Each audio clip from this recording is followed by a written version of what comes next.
The Checkpoint is presented by GM Pharma, the first international multinational pharmaceutical company in Georgia. GM Pharma, to serve those who need it most. This is the Checkpoints, authored and presented to you by Garibashvili. One of our government's key goals and priorities is to shape Georgia into a regional hub, tapping into our location and potential. Consequently, our government since inception has been fully supportive of this project, and we now reaffirm this support to PACE and each of its employees, Georgian Prime Minister Irakli Garibashvili stated at the opening ceremony of a new seaport in Poti. The Prime Minister, in the company of Minister of Economy and Sustainable Development Natia, Turnava, U.S. Ambassador Kelly Degnan and PACE Group's President Ioseb Dolidze visited the new seaport built through the joint effort of PACE Group and the U.S. International Development Finance Corporation (DFC).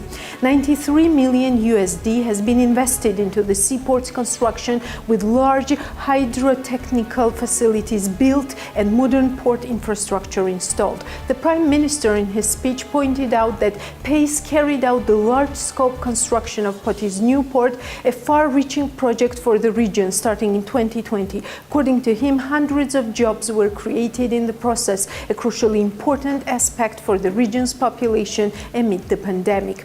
The value of the new seaport, one of the largest among Georgia's ongoing maritime projects, is almost 120 million USD. The U.S. International Development Finance Corporation allocated 50 million USD to finance the project, the organization's largest single investment for a project in the whole region.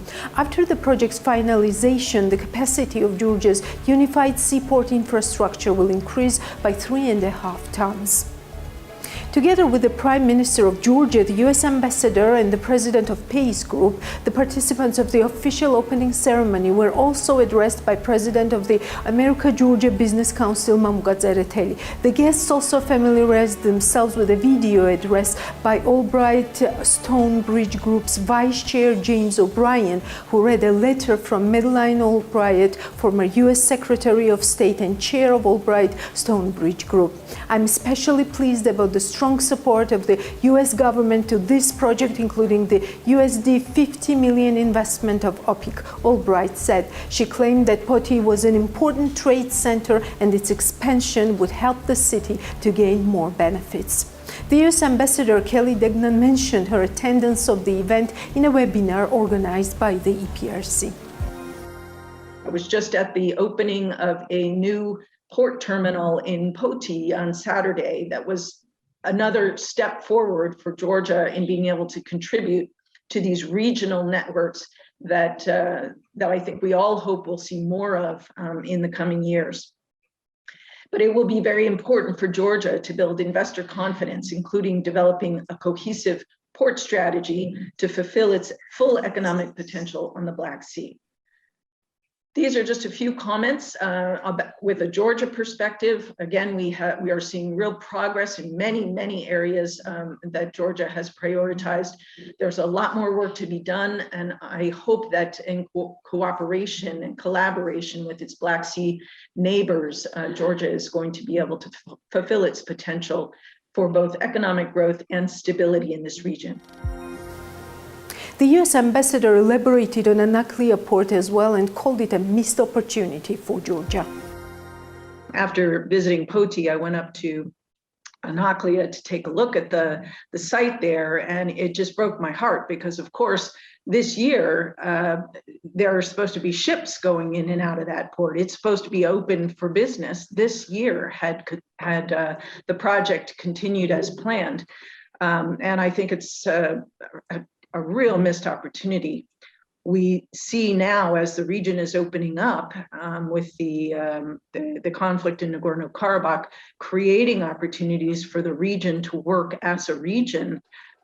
We see what Georgia could have put on the table with something as significant as Irakli, I hope someday will be, in addition to Poti and Batumi. Georgia really would have had something significant to contribute. Now Georgia's got plans on paper, I think if investors are going to come in and see this, as the general said, they need to see that the government is 100% behind this project.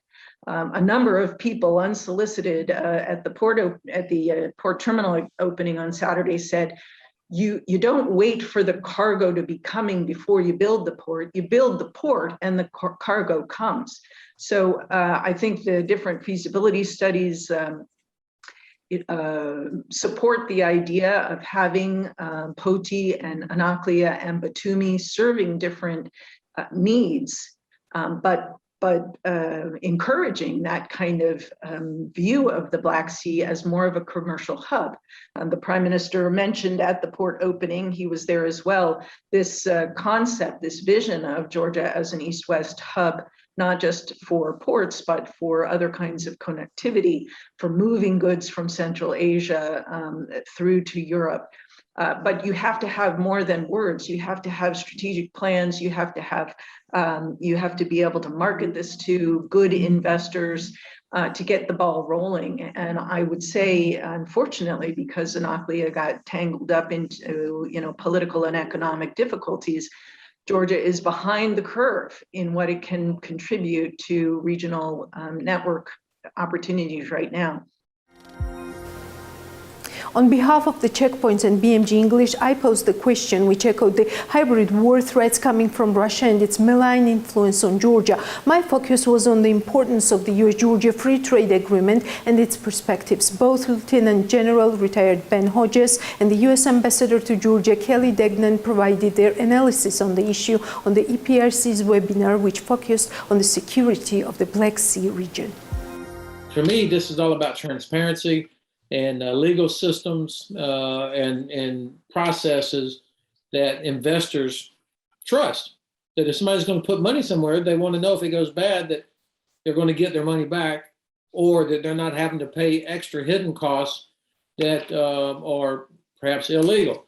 So the making sure that the legal framework supports the idea of being open for business. Right now, the UK is under a lot of pressure, as we're all realizing how much real estate is owned by the former ruling family in Kazakhstan, for example. And of course, that's probably just the tip of the iceberg compared to what Russians own there, and people from the Middle East and from China. So UK is having to relook their laws to make sure that there is transparency, because they have a terrible problem with dirty money right now. And I think transparency, a very active media, and an inquisitive parliament are the keys to making sure that you don't have this sort of malign influence in all your financial systems. Ambassador.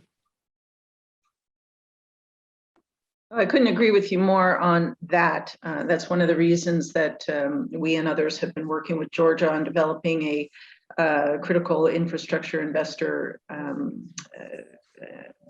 screening mechanism like CFIUS, but something that would be appropriate for Georgia, to make sure that Georgia knows who is investing in its critical infrastructure, who is owning it. And there's layers and layers before you can really sort out who's got a piece of some of the main infrastructure here that is not only potentially vulnerable, but that is then critical to this idea of an East-West hub. And I think getting that in place now, as Georgia's starting to get back to developing in its critical infrastructure, but also receiving a lot of money flowing through, not always from good, clean sources, is very important. Our goal here is to get good investors to invest in Georgia. There's a lot of potential here, but again, as the general said, the first thing investors look at is, is my money going to be safe in here? Is this a good return on my investment? But also, if I have a dispute, is there a legal system that is a level playing field? Am I going to get a timely resolution of a contract dispute if I have it? Is the bidding process somebody got their thumb on the scale so that all the contracts are going to, certain people and not to foreign investors? All of that is critical to us being able to attract good investors here to Georgia. That's one reason why we and others put so much emphasis on developing that at this point. There's been great progress made over 30 years. I think everybody's impressed with how much progress Georgia has made in 30 years with the help of the United States, the European Union, other friends of Georgia. And those same friends are the ones who are saying, look, let's not stop. Please, Georgia, keep moving forward. Get these oversight institutions put in place. Give your parliament the authority to really serve it in an oversight capacity and function as a multi-party parliament that a healthy democracy needs. As for my focus on the FTA with the United States, the ambassador did not leave out this part of the answer as well. I think anybody who has been following U.S.